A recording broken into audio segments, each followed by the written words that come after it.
The year is 1907. The United States is careening towards total economic collapse. A stock market gamble has gone horribly wrong, sparking a crisis of confidence that's ripping through New York City like a plague. Banks are failing, their doors chained shut as panicked citizens riot in the streets, desperate to get their life savings. Trust, the bedrock of the entire financial system, has simply evaporated. The US government, without a central bank to call, is powerless. The nation's credit is shot, its treasury is nearly empty, and the gears of American capitalism have ground to a sickening halt. In this moment of crisis, the country didn't turn to its president. It didn't turn to a general. It turned to one man. A 70-year-old banker, a titan of Wall Street whose personal power was the last line of defense. This is the story of John Pierpont Morgan, the patriarch of a banking dynasty who, on more than one occasion, bailed out the United States government itself. In an era before the Federal Reserve, before billionaires were a dime a dozen, the fate of the economy often rested in the hands of this one family. They didn't rule from a throne, they ruled from a corner office at 23 Wall Street, an address known simply as the Corner. And in saving the nation, Morgan revealed a terrifying truth, that the American economy answered not to the will of the people, but to the will of a king of capital. To understand the colossal figure of J.P. Morgan, you first have to understand his father. The Morgan dynasty didn't start with the famous Pierpont. It began a generation earlier with Junius Spencer Morgan, a man who lived and breathed three things: prudence, reputation, and the absolute sanctity of credit. Junius started out in the far more grounded business of dry goods, but his ambition was always aimed across the Atlantic, toward London, the undisputed financial capital of the world. In 1854, he got his shot. He became a partner to George Peabody, an American banker who'd built a powerhouse firm in London. Peabody had a simple, brilliant vision. America was a young, hungry nation that needed European money to fuel its explosive growth. His firm was the bridge, funneling British capital into American railroads and industries. When Junius Morgan joined, he stepped into the nerve center of global finance. Peabody taught Junius a lesson that would become the Morgan creed. A banker's most valuable asset isn't his gold, but his character. Your word is your bond. Your reputation is everything. This wasn't just a nice idea, it was a survival strategy. During the panic of 1857, when rumors flew that their firm was about to fail, Junius and Peabody secured a massive loan from the Bank of England. The move stunned their rivals and proved their resilience. They met every single obligation. The Morgan name was now a rock of stability in a volatile world. When Peabody retired in 1864, the firm was reborn as J.S. Morgan and Company, one of the most powerful banking houses on the planet. Junius had built the foundation, and he groomed his son, John Pierpont, to take over. Pierpont was given an education fit for a financial prince, studying across Europe and becoming fluent in French and German. He wasn't just being trained to inherit a business, he was being groomed to command an empire. Junius built the house. Pierpont was about to turn it into a skyscraper. John Pierpont Morgan was a world away from his reserved father. Where Junius was cautious, Pierpont was audacious. He was a physically imposing man, tall and broad-shouldered, with piercing eyes that seemed to look right through you. His formidable presence was magnified by a chronic skin condition, rosacea, that disfigured his nose. He was intensely self-conscious about it, yet when he walked into a room, silence fell. When he spoke, powerful men listened. He started his career not in London but in New York as his father's man in the New World. From the get-go, he showed a taste for risk that made his old man nervous. An early controversial deal during the Civil War, known as the Hall Carbine affair, gave a glimpse of the man he'd become. Morgan provided the financing for a deal where 5,000 obsolete rifles were bought from a Union armory for $3.50 each. given minor repairs, and then sold back to a Union general for $22 apiece. The deal turned a tidy profit, but sparked a congressional investigation that highlighted the fine line between shrewd business and war profiteering. While Morgan's role was that of the financier, and he was ultimately cleared of personal wrongdoing, the incident shadowed his reputation. But Pierpont's real ambition wasn't just to make money. It was to impose order on the absolute chaos of Gilded Age capitalism. Industries like railroads were a bloodbath of cutthroat competition. Tycoons built redundant lines and slashed prices, driving rivals into bankruptcy and destabilizing the whole economy. Morgan saw this not as healthy competition, but as wasteful chaos. His solution was a process that became his trademark: Morganization. Morganization was brutal and effective. Morgan would wait for an industry to bleed itself dry. When the railroads inevitably collapsed during panics, he'd swoop in. His syndicate would buy up the bankrupt companies, force the warring bosses to the negotiating table, and consolidate them into one massive corporation. He'd slash costs, install his own managers, and issue new stock, taking a handsome commission, of course. He didn't just lend money, he took control, placing his partners on the boards to ensure the companies ran the Morgan way. Through this process, he seized control of huge chunks of America's railways, including the mighty New York Central. He wasn't just a banker. He was restructuring the DNA of American industry, replacing wild individualism with his own centralized, profitable brand of order. By the 1890s, Pierpont had moved beyond railroads. His gaze fell on the next great frontier: electricity. The field was dominated by the brilliant inventor Thomas Edison, but his company, Edison General Electric, was struggling. Morgan, who had backed Edison's early work and even had his own home wired, saw another industry begging for consolidation. In 1892, Morgan did what he did best. He engineered a massive merger between Edison General Electric and its main rival. The new company was named simply General Electric. In a classic Morgan move, Edison himself was pushed out, his name stripped from the very company he founded. Morgan valued market dominance far more than the genius of any one man. Under his financial guidance, General Electric would become one of the most powerful corporations in the world. This was the age of the trust, a new corporate structure that was, for all intents and purposes, a monopoly. While politicians railed against them, Morgan saw trusts as the cure for the sin of competition. He used his immense financial clout to forge giant combinations in shipping, communications, and manufacturing. His firm held sway over titans like AT&T and Western Union. At its peak, the money trust controlled by Morgan and his allies had stakes in a staggering portion of the American economy. The heart of this empire was 23 Wall Street. The building was deceptively unassuming, with no name on the door, but the corner was the undisputed center of American capitalism. From his office, Morgan directed the flow of capital that fueled a revolution. He would summon the heads of rival companies to his office or his majestic private library. He didn't really negotiate, he dictated terms. In an era of flamboyant robber barons, Morgan cultivated an air of unimpeachable authority. He saw himself as an industrial statesman, doing the work a weak government couldn't. His critics, however, saw a puppet master, a man who held the nation's economy in his grip, crushing anyone who got in his way. Savior or tyrant, one thing was clear. J.P. Morgan was now the uncrowned king of Wall Street. Of all Morgan's creations, none was more audacious than the United States Steel Corporation.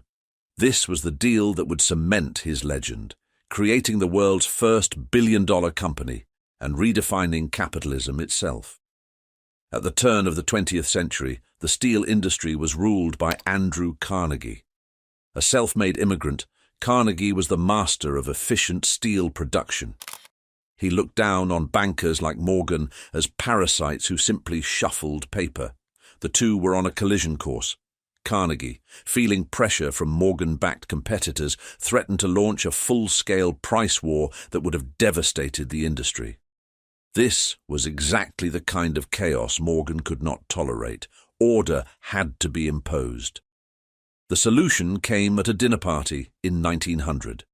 Charles M. Schwab, president of Carnegie Steel, gave a speech outlining a grand vision for a single unified steel empire. Morgan was captivated. This was the ultimate expression of his philosophy.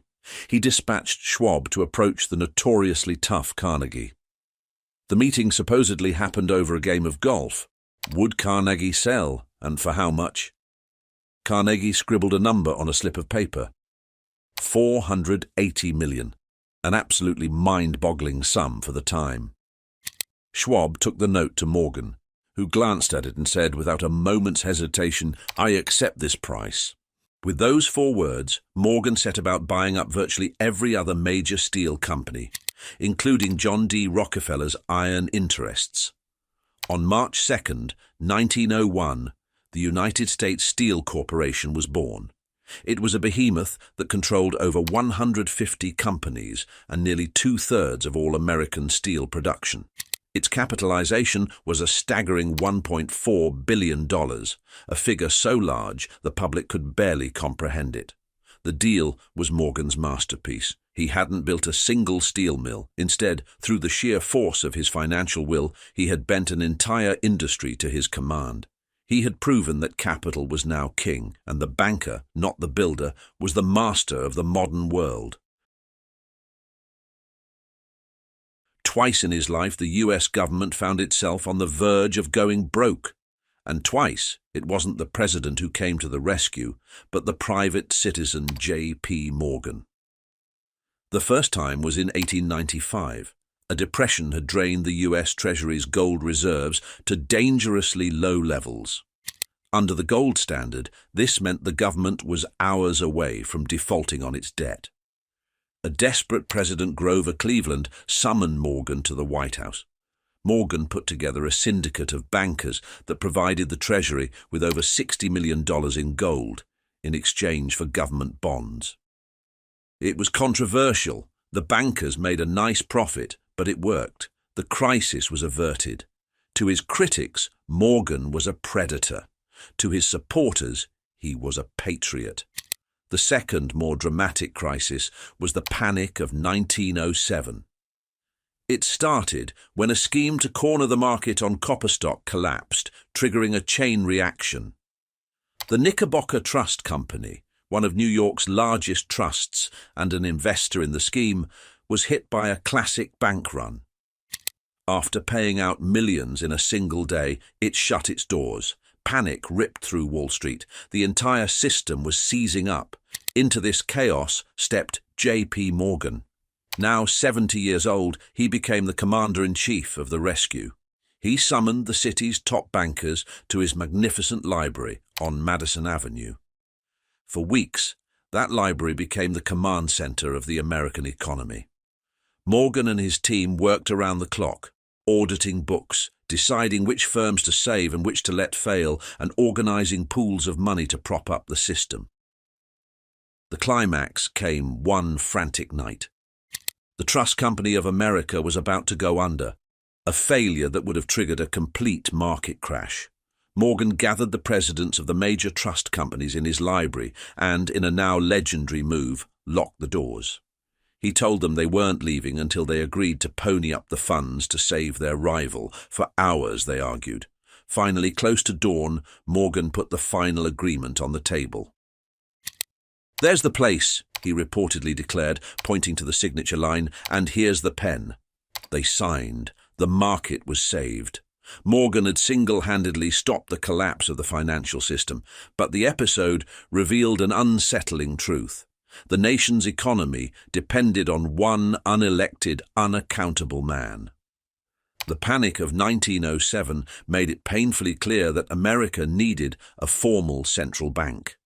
That crisis directly led to the creation of the Federal Reserve System in 1913, an institution designed to do the very job Morgan had been forced to do himself. Away from Wall Street, J.P. Morgan lived a life of staggering opulence and complexity. He was both a ruthless financier and a devoted connoisseur of art and culture. His story is, as one historian put it, encrusted with legend. His greatest passion was collecting. He was arguably the most important art collector of his time, spending what would be billions today to acquire paintings, sculptures, and priceless rare books. His agents scoured Europe, buying entire collections from broke aristocrats.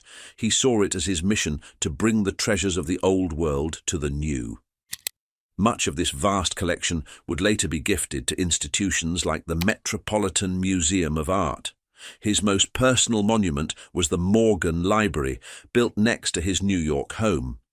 It wasn't just a library, it was a marble palace, his private study and vault, where he was surrounded by Gutenberg Bibles and Renaissance masterpieces. This was the very room where he locked up the bankers in 1907, using the grandeur of his surroundings as another tool of power. While intended for scholarly use, it became a public museum after his death, a testament to his cultural legacy. His personal life was marked by tragedy and devotion. His first wife died of tuberculosis just 4 months after their wedding. He later remarried and had 4 children, including his son and heir, Jack. Yet, like many powerful men of his era, his life was not without rumors of affairs. He was a man of deep contradictions, a devout churchgoer who could be merciless in business, an American patriot whose power was seen as fundamentally undemocratic. He was a perfect symbol of the Gilded Age itself, an era of breathtaking progress and brutal inequality. That immense power could not go unchallenged forever. The progressive era was dawning, bringing a backlash against the trusts and the men who ran them. J.P. Morgan, the most powerful of them all, became a prime target. In 1912, an aging Morgan was summoned to Washington to testify before the Pujo Committee, a congressional body investigating the money trust. The hearings were a national spectacle. Morgan, defiant, defended himself, famously arguing that credit is based not on money, but on character. "A man I do not trust," he declared, "could not get money from me on all the bonds in Christendom." The committee ultimately concluded that a small cabal of financiers, with Morgan at its head, held a dangerous degree of control over the American economy. The hearings took a heavy toll on his health.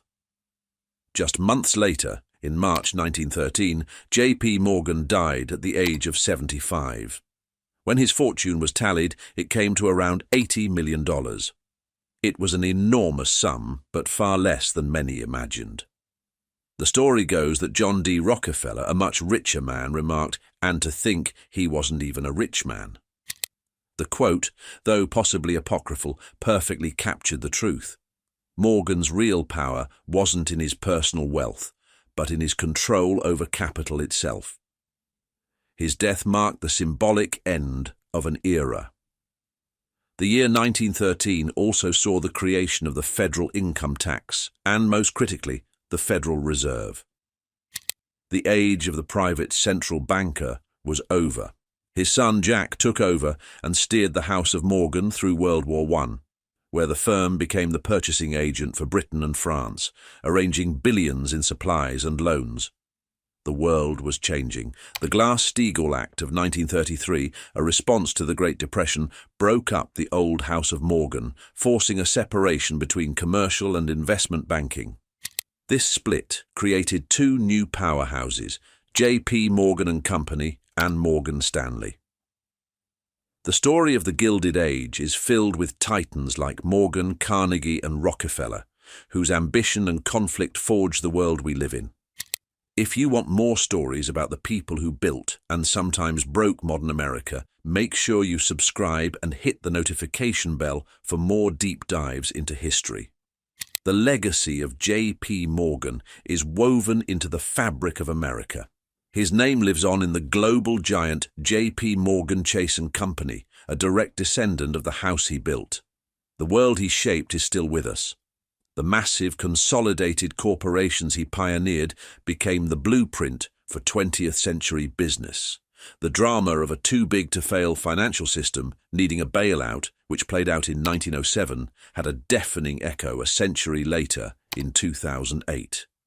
Morgan's life forces us to ask tough questions about wealth, power, and democracy. Was he a savior who created order out of chaos, or a monopolist who crushed competition for profit? The truth is a messy shade of grey. He operated with the sincere conviction that what was good for the House of Morgan was good for America, and in moments of crisis he was often right. Yet his career will forever be a reminder of the danger of placing a nation's economic fate in the hands of one unelected individual. The shadow of Pierpont Morgan still looms large over Wall Street, a permanent fixture in the story of a nation he both built and controlled.